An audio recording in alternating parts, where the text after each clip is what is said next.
سرکار کی چوکھٹ پہ جا کے بیٹھ جاتا ہوں اور پھر کہتا ہوں مدینے کا راستہ دکھانے آئے تھے تو مدینے پہنچانے کے لیے بھی تو آپ ہیں، پہنچا دیجئے۔ اللہ جانتا ہے میرا رب کوئی بڑی بات نہیں کر رہا ہوں، شکر کے طور پہ کہہ رہا ہوں۔ واپس پلٹا اور اللہ نے حالات بنا دیے، اسباب بنا دیے۔ یاد رکھیے یقین سے مانگو، یقین بہت بڑی چیز ہے۔ یقین، لوگ کہتے ہیں آپ لوگ تو نیک ہیں مولانا، ہم لوگ تو گنہگار ہیں۔ میرے بھائی دعا کی قبولیت کے لیے نیک ہونا ضروری نہیں ہے، دعا کی قبولیت کے لیے یقین ہونا ضروری ہے۔ بلکہ یقین جو ہے کبھی کبھی نیک لوگوں سے آگے بڑھ جاتا ہے۔ 5 منٹ کہا تھا میں نے، لیکن ایک بات یقین کیا، سن لے، یقین کی بات آئی۔ اصل حیدرآباد کا ایک نواب حیدرآباد حج کو جا رہے تھے، حج کو جاتے ہوئے اس زمانے میں لمبا سفر تھا، تو ان کے خادموں میں، نوکروں میں ایک آدمی تھا، بہت بھولا بھالا تھا، اس کا نام تھا برا۔ کیا نام تھا اس کا؟ بولو بھائی کیا نام تھا اس کا؟ برا۔ اور وہ بہت بھولا تھا۔ اس کو ویسے بھولے والے ہوتے ہیں نا جن کا سب مذاق اڑاتے ہیں، جیسے آپ کے محلے میں بھی ایک تو ایسے ہوگے جن کا سب مذاق اڑاتے ہیں، برا، اس کا سب مذاق اڑاتے ہیں، اس کی سب مزہ لیتے ہیں۔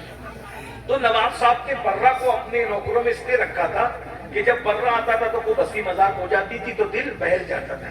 جب نواب صاحب حج کو جانے لگے تو کہنے لگے یار برا کو بھی لے کے چلو، اتنا لمبا سفر ہے تو ہنستے بولتے نکل جائے گا ٹائم، برا کی مزہ لیں گے۔ اب اتفاق سے سب لوگ مدینہ شریف پہنچے تو سب حضور کی بارگاہ میں حاضری کے لیے گئے۔ اب حضور کے یہاں حاضری کے لیے گئے تو آقا نے کیا فرمایا؟ من زارا قبری وجبت لہو شفاعتی، جو میرے مزار پر آ گیا اس پہ میری شفاعت، تو شفاعت واجب ہو گئی۔ تو کوئی شفاعت دکھنے والی چیز تو نہیں ہے نا۔ اب جب سب لوگ گھر پہنچے کمرے پہ تو سب مبارکباد دے رہے ایک دوسرے کو، مبارک ہو۔ تو برا نے بولا وہ کیا مبارکباد دے رہے ہو سب ایک دوسرے کو؟ تو اب وہ نواب کو مستی سوجی، مذاق سوجی، اور ہم لوگ حضور کی شفاعت ملنے پہ مبارکباد دے رہے ہیں ایک دوسرے کو، اور تم کو نہیں ملی شفاعت۔ اب برا یہ سمجھ رہا تھا کہ شفاعت کوئی دکھنے کی چیز ہے، کوئی کاغذ، کوئی کارڈ، کوئی ٹکٹ وغیرہ ہوتا ہوگا۔ اب وہ بھولا بالا آدمی اپنے انداز میں سوچنے لگا، دوستوں نہیں مجھے تو نہیں ملی، شفاعت کا مزدہ تو سب کو مل گیا، لیکن وہ دکھنے والی چیز نہیں، تو بس ایک یقین کی بات ہے۔ تو برا بولا مجھے نہیں ملی، تو اب نواب کو مستی سوجی، نواب نے مذاق کرنا چاہا، اور تجھے نہیں ملی؟ الحمدللہ ہمیں تو مل گئی شفاعت حضور کی، ہمیں مل گئی۔ بس اتنا کہا، برا نے وہ بات سیریس لے لی، اور سیریس لے کے کمرے سے چپکے سے نکلا اور دوڑتے دوڑتے حضور کی جالیوں کے سامنے رونے لگا، یا رسول اللہ ہم تو بچپنے سے سنتے تھے، ہمارے ماں باپ کہتے تھے کہ آپ کے یہاں امیر اور غریب میں فرق نہیں، کالے گورے میں فرق نہیں، عربی اجمی میں فرق نہیں، یا رسول اللہ اب آپ بھی امیر غریب میں فرق کرتے ہیں؟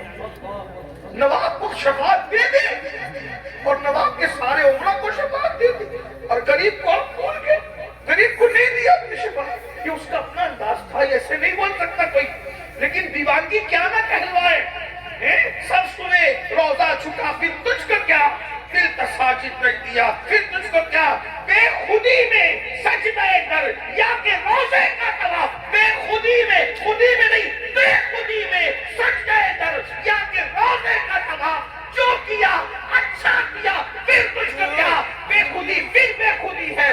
برا پر بے خودی تاری تھی، بے خودی میں کہہ رہا تھا، خودی میں تو نہیں کہہ سکتے بے خودی۔ آپ نے نواب کو دے دی شفاعت، برا جیسے غلام کو اپنی شفاعت نہیں دی، میں مر جاؤں گا یہی، مجھے بھی دیجیے، اب بھی دیجیے، ابھی عطا کیجیے، ورنہ سر دیوار سے ٹکرا کر مر جاؤں گا، نہیں جاؤں گا مجھے۔ اب وہ سوچا تھا شفاعت کوئی کتنے کی چیز ہے، اب جیسی طلب ویسی عطا، جیسی طلب ویسی عطا۔ جب برا نے کہا اس کی اپنی سوچ کے مطابق کہ کوئی ثبوت ملے گا، جب برا رو رو کے کہنے لگا مجھے بھی دو، ان کو دیا مجھے بھی دو، تو پھر برا نے دیکھا سنہری جالیوں سے ہاتھ نکلا، ہائے ہائے ہائے، برا نے، یہ یقین ہے، یقین والے کہاں سے چلے کہاں پہنچے، جو اہل شک ہے اگر میں مگر میں رہتے ہیں۔ برا نے دیکھا گولا گولا خوبصورت ہاتھ سنہری جالیوں سے نکلا، اور ندائی برا یہ لے تیری شفاعت کا وعدہ ہے۔ برا نے وہ کارڈ لیا، وہ چٹھی لی، اور لے کر کے خوب ناچتے کودتے اچھلتے کودتے ہمیں بھی مل گئی، ہمیں بھی مل گئی، ہمیں بھی مل گئی. اور اس کے بعد جب آیا تو جواب نے کہا او کیا مل گئی؟ کہا دیکھو ہمیں بھی شفاعت مل گئی. کہا کیا؟ جب وہ لکا دیکھا تو لکھا تھا یہ محمد رسول اللہ کی طرف سے ہے، برہ سے ہم شفاعت کا وعدہ کرتے ہیں. تب ان کی آنکھوں میں آنسو آ گئے. برہ عقل والے پیچھے رہ گئے، عشق اور یقین والا کہاں سے کہاں. یہ ہے یقین کی برکت. بھائیو یقین سے مانگو، یہاں بھی ملے گا وہاں بھی ملے گا. اللہ پاک ہم سب کو توفیق بخشے. گفتگو کے درمیان کوئی غلطی ہو تو اللہ معاف کر دے. وما علینا الا البلاغ. السلام علیکم.